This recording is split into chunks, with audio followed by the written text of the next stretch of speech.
Yang terhormat kepada Bapak Sultan selaku pembimbing mata kuliah alat tasawuf, dan tak lupa teman-teman yang insya Allah dirahmati oleh Allah Subhanahu wa Ta'ala. Pertama-tama marilah kita panjatkan puja dan puji syukur atas kehadirat Allah Subhanahu wa Ta'ala karena telah memberikan kita rahmat serta hidayahnya sehingga kita dapat diberi kesehatan hingga saat ini. Kedua kalinya tak lupa sholawat serta salam selalu tetap tercurah limpahkan kepada baginda Nabi Muhammad SAW, karena beliaulah yang telah membimbing kita dari zaman kegelapan yang membawa kita dari zaman kegelapan menuju zaman yang terang meneraya kebenaran Islam. Baiklah teman-teman, perkenalkan nama saya Niatul Khairiyah. Di sini saya sebagai moderator sekaligus pembawa materi, dan juga Reza Tamarodi Wilastra sebagai pembawa materi dan juga matulan.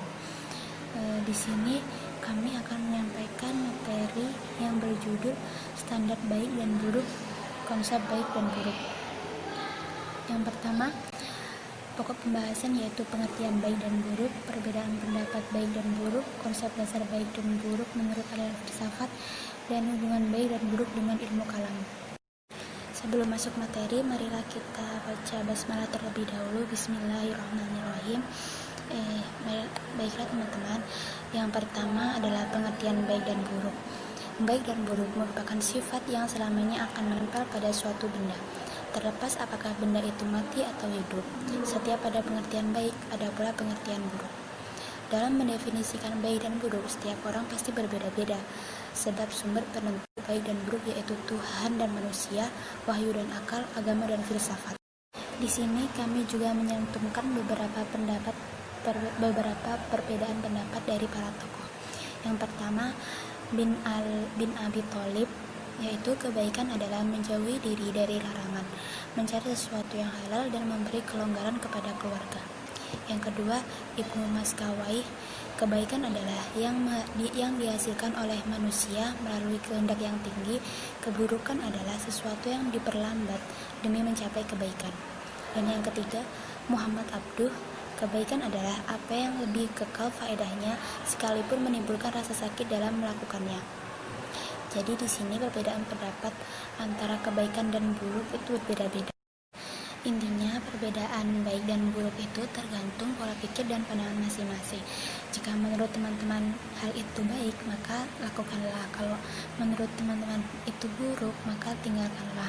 Jauhilah sebisa mungkin. Baiklah, sekarang kita akan masuk ke konsep dasar baik dan buruk menurut aliran filsafat.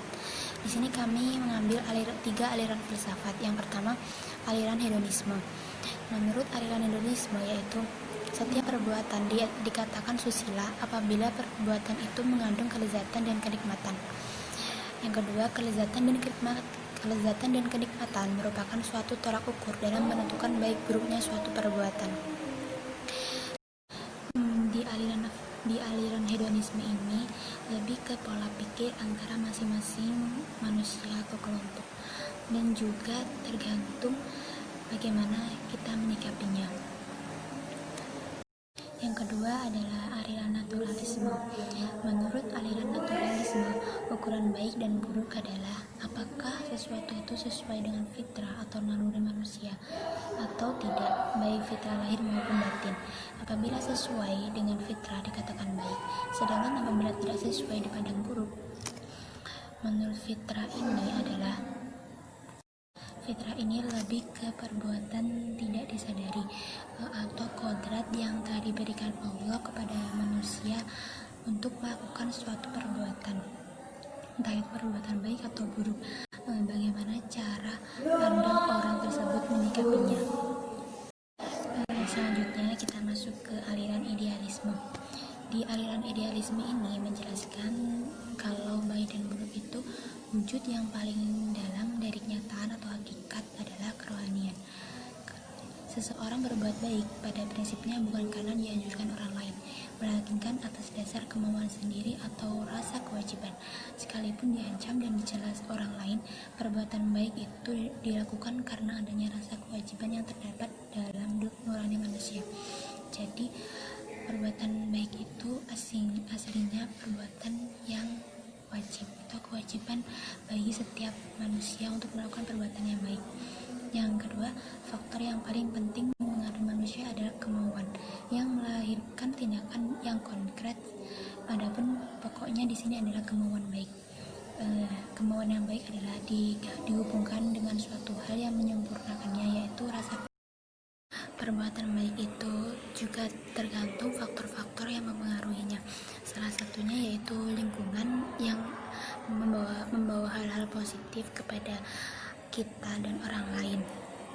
Maka dari itu, oleh karena itu, marilah mulai sekarang ini kita mengajak orang-orang sekitar, terutama diri kita sendiri, untuk melakukan hal-hal yang baik dan positif, terutama kepada makhluk ciptaan Allah, entah itu tumbuhan, hewan, bahkan manusia itu sendiri. Sekarang kita akan masuk ke pembahasan yang ketiga, yakni hubungan baik dan buruk dengan ilmu kalam. Di sini akan disampaikan oleh teman kita yang bernama Reza Tamaroni Wilastra. Waktu dan tempat dipersilakan. Ganti poin. Konsep baik dan buruk menurut ilmu kalam, Jabariyah, Qadariyah, Mu'tazilah, Syiah, Ahlul Sunnah wal Jamaah. Aliran Jabariyah, secara bahasa Jabariyah berasal dari kata jabara yang berarti terpaksa. Aliran Jabariyah ini sebenarnya sudah ada di kalangan bangsa Arab sebelum Islam. Doktrin Jabariyah: A. Manusia mengerjakan perbuatan dalam keadaan terpaksa. B. Kalam Tuhan adalah makhluk. C. Tuhan tidak dapat dilihat dari akhirat. D. Surga dan neraka tidak kekal. 2. Aliran Qadariyah. Qadariyah berasal dari qadar yang artinya memutuskan dan kemauan dan memiliki kekuatan. Dalam paham Qadariyah, manusia dipandang mempunyai qudratu, kekuatan untuk melaksanakan kehendaknya. Adapun menurut pengertian terminologi Qadariyah, sesuatu aliran yang mempercayai bahwa segala ketindakan manusia diinterpretasi oleh Tuhan. 3. Aliran Mu'tazilah. Aliran Mu'tazilah berasal dari kata i'tazala dengan makna yang berarti menjauhkan atau memisahkan diri dari sesuatu. 4. Aliran Syiah. Aliran Syiah merupakan aliran dalam Islam yang meyakini bahwa Ali bin Abi Thalib dan keturunannya adalah imam-imam atau para pemimpin agama umat Islam Nabi Muhammad SAW. Menurut bangsa, pengertian Syiah mengikut kelompok atau golongan.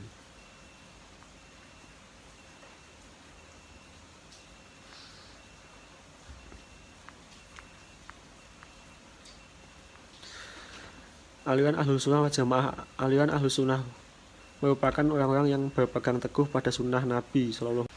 Kesimpulan: 1.